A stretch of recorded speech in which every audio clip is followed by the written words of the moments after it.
this is the plot that we are going to be planting out today. It's been raining all day and I couldn't take it anymore, so I decided I am going to come out here and sow some seeds. So I've got those with me and I'm just going to go grab one more thing. So it's a great idea to moisten your soil before you plant some new seeds. So today I'm working with the rain here and I'm letting it do the work for me. I've also got some cilantro, some coriander seed that I saved from last fall. So I'm going to be planting that today. And this is a poppy seed head, so I'm going to sneak that in as well. So this is a snapdragon mix and the seeds are very tiny. So I'm just going to pinch a few in my hand, and as according to the garden plan that I shared in my last email, I'm going to have those going in this back corner and then that back corner over there. And my intention was to sow some black-eyed Susans along the middle, but I must have used them all. So I am going to be sowing some, let's see, bachelor buttons, which are my favorite. They're an edible flower, but they're just so beautiful and so much fun. They remind me of little cupcake liners. And then I'm just going to sow this front section with a whole bunch of lettuce, mixed lettuces. And I've left some calendula in there. I'm letting it go to seed. And then I already have my established oregano here in the corner. So it's great to have a mix of perennials and annuals at all times. And then around everything, I've got perennial herbs and flowers here. And bay leaves, yarrow, lemon balm, nettles, and bee balm. All right, let's get to planting. I'm gonna mix in these poppies.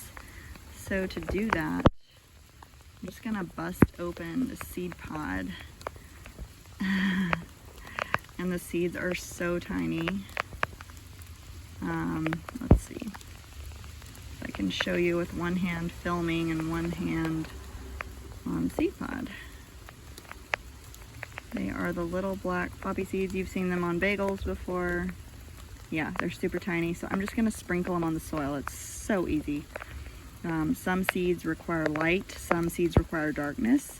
And these, along with lettuce seeds, don't require any darkness. So you can just scatter them on the surface of the soil and then let the rain take care of everything and the light to germinate. All right. And then with seeds like the coriander seed, cilantro, I am just going to pull those off. They're very large for a seed, and they're also very dense. So this is an example of a seed you could soak in advance, but because it's already been raining and the soil is wet and it's going to keep raining all day, I'm just going to keep it well watered so that the seeds will swell up and germinate faster. And these seeds do require darkness to germinate. So I'll show you how I do these. I want to place these in this front corner over here. And so just gonna drop them in. This is how my friend Megan does it as well.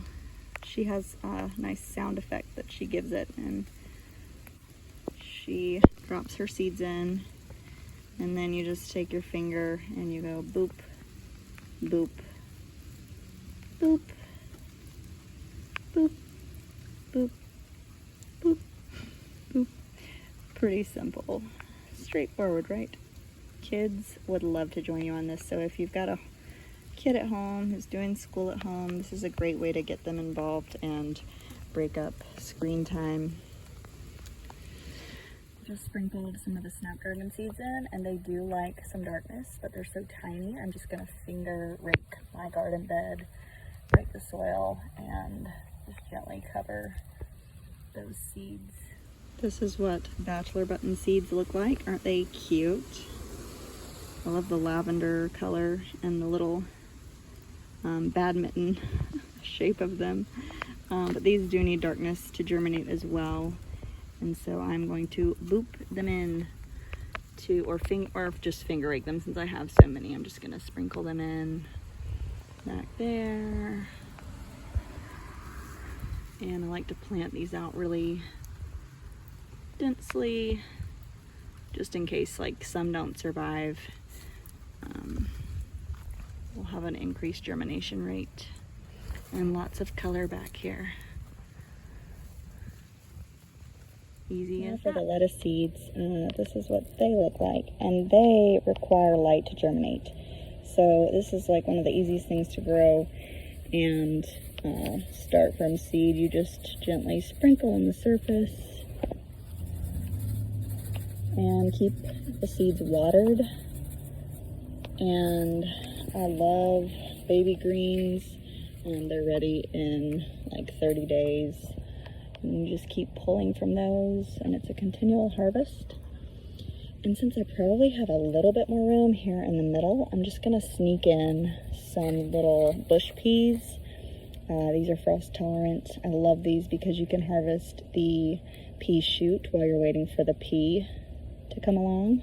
And so I'm just going to take these out. These are a large seed, as you can see.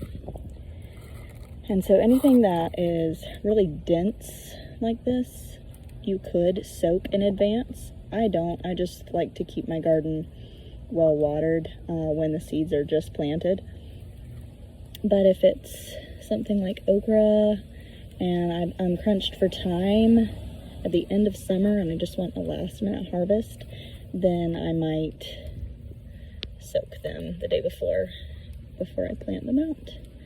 And one rule of thumb when planting seeds, as a general guideline, you can plant seeds twice their depth, so the depth of their diameter.